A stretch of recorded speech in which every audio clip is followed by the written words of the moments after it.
नमस्कार दोस्तों, स्वागत है आपका हमारे चैनल आरटीआई टेक्निकल पर। मैं केएल गुप्ता। दोस्तों, आज का विषय हमारा बहुत इंटरेस्टेड है, डायोड का। और दोस्तों, एक बात और बताते हैं आपको, अगर आप वीडियो क्लिक कर लिए हैं तो देख लीजिए, हमारा बात मानिए। इससे आपको अगर इस लाइन से जुड़े हैं या आप शिक्षा के लाइन से भी जुड़े हैं तो फिजिक्स में डायोड एक बहुत बड़ा रोल अदा करता है। तो आइए हम गारंटी के साथ आपको बता रहे हैं, जिस वे से मैं समझा दूंगा उस वे में आपको ढूंढना पड़ेगा बहुत बारीकी से, क्योंकि मैं इस चीज़ को ऐसा समझाऊंगा एकदम, मतलब एक अननोन से अननोन आदमी इसको समझ ले कि क्या है डायोड, कैसे कैसे डायोड काम करता है। तो दोस्तों, लास्ट तक बने रहिएगा और इस तरह के वीडियो लेकर आते रहते हैं। अगर चैनल पे पहली बार आए हैं तो सब्सक्राइब कर लें तथा बेल आइकन को ऑन कर लें, बने रहिए। तो दोस्तों, डायोड को ये पीएन जंक्शन डायोड कहा जाता है। डायोड को पीएन जंक्शन डायोड कहा जाता है, जिसमें पी और एन यानी पॉजिटिव और नेगेटिव की संधि से जुड़ के बनता है।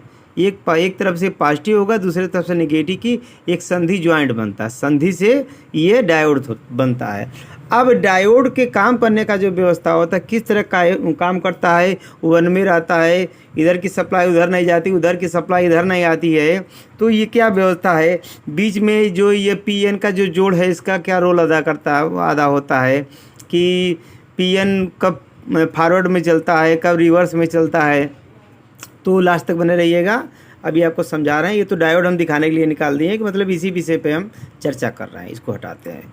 तो दोस्तों, डायोड पीएन जंक्शन डायोड इसको बोला जाता है, जिसमें पी और एन का जंक्शन होता है। एक सिरा एनोड होता है, दूसरा सिरा कैथोड होता है। और एनोड धनात्मक होता है, कैथोड ऋणात्मक का, नीचे देख सकते हैं दूसरा भी सिंबल बना हुआ है, ये ग्राफिकल है, ये इलेक्ट्रिकल सिंबल बना हुआ है। तो ये एनोड जो है धनात्मक है, कैथोड आपका ऋणात्मक है। ये हो गया। बीच में ये जो बार जो है, ये कैथोड को दर्शाने के लिए होता है। जैसे यहाँ देखिए आप, इसमें कलर लगा हुआ है, एक मिनट देखिए, इसमें दिख रहा सफ़ेद कलर लगा हुआ है, एक पॉलिश की हुई है सफ़ेद कलर में। इसमें तो ज़्यादा दिखेगा नहीं, लेकिन दिख रहा होगा, ज़रूर दिख रहा होगा। देखिए, तो ये जो सिरा है, ये कलर वाला, ये कैथोड होता है। अब इसके काम करने का जो व्यवस्था है, तो आपको समझा रहे हैं, थोड़ा ध्यान से समझिए। बहुत ही इंटरेस्टेड है, बहुत ही मज़ेदार है। जो इस विषय से होगा वो कभी इससे बोर नहीं होगा, तो बने रहिए। तो दोस्तों, आपके सामने जो इस समय सर्किट दिख रहा है, एक डायोड और एक बैटरी से बना हुआ सर्किट है। डायोड आपका ये है और ये एक बैटरी लगी हुई है। देखिए, अगर सिंगल सेल अगर एक होता तो सेल होता, लेकिन एक से अधिक सेल जुड़ते हैं तो बैटरी का रूप ले लेता, चाहे पैरेलल में जुड़े या सीरीज में जुड़े, वो बैटरी में उसकी गणना होने लगती है। अब इसमें कौन कौन से अंग आपको दिख रहे हैं, इसको ध्यान से देखिए। पीएन दो है, एक पॉजिटिव टाइप का, एक नेगेटिव टाइप का। दो पदार्थ हैं, एक ही पदार्थ को डोपिंग करके बनाया जाता है। इसमें पी टाइप में डाला जाता है, इसमें एन टाइप की डोपिंग की जाती है, मतलब इसमें अशुद्धि मिलाई जाती है। एक में पी टाइप में जिसमें पॉजिटिव मटेरियल हो, एक में एन टाइप जिसमें नेगेटिव मटेरियल, यानी एक ही पीस पे इस पे डोपिंग किया जाता है, दोनों को भरा जाता है। क्योंकि जो शुद्ध सेमीकंडक्टर होता है, उसमें न पी होता है न एन होता है, इंट्रिंसिक नाम से वो आता है शुद्ध सेमीकंडक्टर। उसके बाद उसमें अशुद्धि मिलाई जाती है, तो सिलिकॉन जर्मेनियम के हिसाब से अपना वो बढ़ता है अपना। तो चलिए, वो तो बहुत डीप की बात है, उसको छोड़िए, अब आगे देखिए। इसमें एक पी है, एक एन है। ये बीच वाला जो लेयर दिख रहा है, इसको डिप्लेशन लेयर बोलते हैं। इसको क्या बोलते हैं? Depletion layer. और फॉरवर्ड वाइस में है, तो फॉरवर्ड वाइस का मतलब क्या होता है कि जिसे मतलब ये अगर पॉजिटिव है, ये पॉजिटिव है और ये नेगेटिव है, तो पॉजिटिव वाले सिरे पे पॉजिटिव सप्लाई दे दिया जाए और नेगेटिव वाले सिरे पे नेगेटिव सप्लाई दे दिया जाए अगर, तो वो डायोड फॉरवर्ड वाइज में कहलाता है। जैसे यहाँ देखेंगे, यहाँ पॉजिटिव है तो पॉजिटिव वाला सिरा यहाँ जुड़ा हुआ है बैटरी का, और यहाँ नेगेटिव है तो नेगेटिव वाला सिरा जुड़ा हुआ बैटरी का। तो ये फॉरवर्ड वाइज में होता है। अब दोस्तों, फॉरवर्ड वाइज में ऐसा क्या हो जाता है जादू कि यहाँ से धारा गुजरने लगती है, मतलब एक साइकिलिंग शुरू हो जाता है। ऐसा क्या जादू होता है? अब वही डायोड रिवर्स में ऐसा क्या उसके साथ ट्रेजरी घट जाता है कि इसमें धारा चलना बिल्कुल बंद हो जाता है। तो देखिए दोस्तों, सिंपल वे में समझिए, यहाँ इलेक्ट्रॉन की बहुलता है, यहाँ होल्स की बहुलता है। यहाँ इलेक्ट्रॉन की बहुलता है, यहाँ होल्स की बहुलता है। जिस तरह से लड़का और लड़की समझ लीजिए, ये लड़की है, ये लड़का है, दोनों की बहुलता है यहाँ पे। और बैटरी के अंदर भी वही चीज़ होता है, धनायन और ऋणायन। अब अगर आप इसको लड़का समझ लें तो लड़का लड़का की तरफ इंटरेस्टेड नहीं होता है और लड़की लड़की की तरफ इंटरेस्टेड नहीं होती है। सिंपल वे में समझिए, एक दूसरे के अपोजिट में लोग इंटरेस्टेड होते हैं। वो उससे मिलना चाहेगा, वो उससे मिलना चाहेगा। अब होता है इसमें क्या है, अब ऋण वाली सप्लाई अगर ऐसे निकलती है, यहाँ आती है इसके एक सिरे पे, यानी कि कैथोड पे आती है, तो होता क्या है, यहाँ तो पहले से ही ऋणात्मक जो है इलेक्ट्रॉन भरे हुए हैं। यहाँ इलेक्ट्रॉन भरे हुए हैं, ठूस ठूस के भरे हुए हैं। यहाँ से इलेक्ट्रॉन और देना शुरू कर दिया। तो आप एक चीज़ पढ़े होंगे और जानते भी होंगे, जो आवेश होता है तो धन धन को रिपल करता है और ऋण ऋण को रिपल करता है। यानी धन धन को एक जगह का अगर लाएंगे तो एक दूसरे के दूरी भागेंगे, एक दूसरे का अपोजिट होंगे।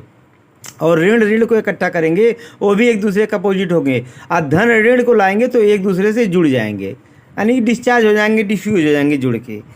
तो अब यहाँ से जब इलेक्ट्रॉन यहाँ से जाता है तो यहाँ दबाव बनाना शुरू करता है, और यहाँ जब पहुँचता है तो इसमें जो पहले से इलेक्ट्रॉन होते हैं वो किधर मूव करना शुरू करते हैं, इधर दाब बनाते हैं, इधर दाब बनाते हैं, इधर दाब बनाते हैं।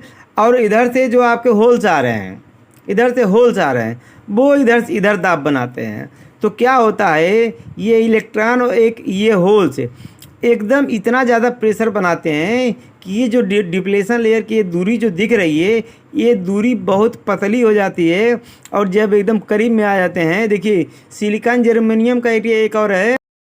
तो दोस्तों, जर्मेनियम 0.3 वोल्ट तथा सिलिकॉन 0.7 वोल्ट पर कंडक्ट हो जाता है और धारा चलने लगती है इसमें से। उससे कम पे न सिलिकॉन से धारा बहेगा, ना ही जर्मेनियम से धारा बहती है।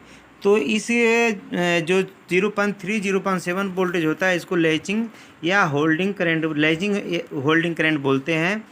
कि एक 0.7 से कम हो गया तो होल्ड हो गया, और 0.7 से जैसे ही एबअप आया या 0.7 पे आया तो वहाँ से कंडक्ट हो गया। तो ये लैचिंग और होल्डिंग करंट होता है।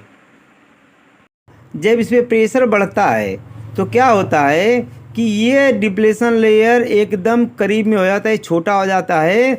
तो जब करीब आ जाने पे क्या प्रभाव पड़ने लगता है कि अब ये एक दूसरे को तो रिपल कर रहे हैं, लेकिन एक दूसरे को चाहने वाले हैं। मतलब ये इधर आने इससे मिलना चाहता है, ये इससे मिलना चाहता है। उसके परिणाम स्वरूप होता है ये डिप्लेशन लेयर एक समय आता है प्रेशर से टूट जाता है। ऐसा नहीं कि परमानेंट टूट गया, परमानेंट नहीं, एक समय के लिए गेट खुल जाता है। और ये इलेक्ट्रॉन यहाँ से होते हुए यहाँ से निकलेंगे और फिर बैटरी में यहाँ जाके धनायन में समावेश हो जाएंगे, और यहाँ से धारा आई करंट निकलना शुरू हो जाएगा। तो एक साइकिल ये शुरू हो जाएगी। बीच में आप कोई बल्ब लगा दीजिए, कोई भी लोड लगा दीजिए, चाहे इधर लगा दीजिए चाहे उधर लगा दीजिए, उसमें कोई फ़र्क नहीं पड़ने वाला है, वो अपना साइकिलिंग शुरू कर देगा। तो क्या होता है, फिर से समझ लीजिए, इलेक्ट्रॉन यहाँ इलेक्ट्रॉन की बहुलता है। जब इलेक्ट्रॉन इसके ऋण सिरे से निकलते हैं तो इलेक्ट्रॉन को रिपल करता है, मतलब उधर की धक्का देता है कि तुम चलो हमको आने दो, यहाँ वो भी जगह ढूंढता है। और एक दूसरे को ये रिपल करते हैं, वो तो देख के उधर से दूरी बनाता है, कभी ये चिपक नहीं सकता है, एक दूसरे में सट नहीं सकता है इलेक्ट्रॉन। और वही कहानी इधर है, होल्स एक दूसरे में जुड़ नहीं सकते हैं, होल्स इधर से दबाव बनाया तो क्या होता है, ये डिप्लेशन लेयर कमज़ोर हो जाता है, और ये डिप्लेशन लेयर जो ब्रेक डाउन हो जाता है, और ये इलेक्ट्रॉन यहाँ से निकल के यहाँ समावेश फास्टिंग होने लगते हैं, इसमें धारा चलने लगता है। ये सिंपल सा फंडा है। ये हो गया आपका फॉरवर्ड वाइज। अब आपको अगला दिखाते बने रहिए। अब दोस्तों, आपके सामने जो दिख रहा है सर्किट, ये रिवर्स वाइज का सर्किट है। ये सर्किट जो है आपका रिवर्स वाइज का सर्किट है। अब इसमें क्या होता है, इसमें आप देखेंगे ध्यान से कि इसमें कोई इलेक्ट्रॉन नहीं चल रहा है। देखिए इसके रास्ते में कोई इलेक्ट्रॉन का आवागमन नहीं बनाया गया है, मतलब ये बैठा हुआ है, इस समय कोई वर्क नहीं कर रहा है। क्यों नहीं कर रहा है, देखिए ये धनायन आपका होता है और ये कैथोड है, ऋणायन होता है। ऋणायन होता है। अब ऋण पे धन सप्लाई दे दिया गया और धन पर ऋण सप्लाई दे दिया गया। अब अपोजिट उल्टा हो गया। आप सोचिए अब क्या होगा। अब इसमें यह होता है धनायन ऋणायन एक दूसरे को पसंद करते हैं, आकर्षित करते हैं।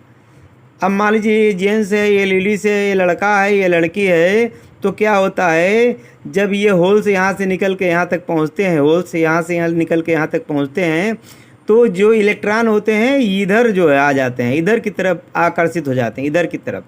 तो इधर तो चलता है नहीं, थोड़ा बहुत इसमें जगह है क्योंकि मूव करने का कोई जगह है नहीं, आगे जाके अंदर से परिपथ बंद हो जाएगा इसका। तो थोड़ा बहुत इधर उधर होते हैं, बाकी यहीं रुक जाएंगे, मतलब साइकिल नहीं पूरा करेंगे। और इधर जो होल्स हैं इधर इलेक्ट्रॉन निकलेंगे।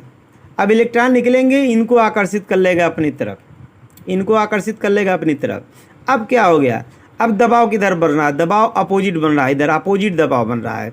ये इधर दबाव बना रहा है इधर, और फॉरवर्ड वाइज में दोनों एक दूसरे के विपरीत दबाव बना रहे थे, ऐसे दबाव बना रहे थे।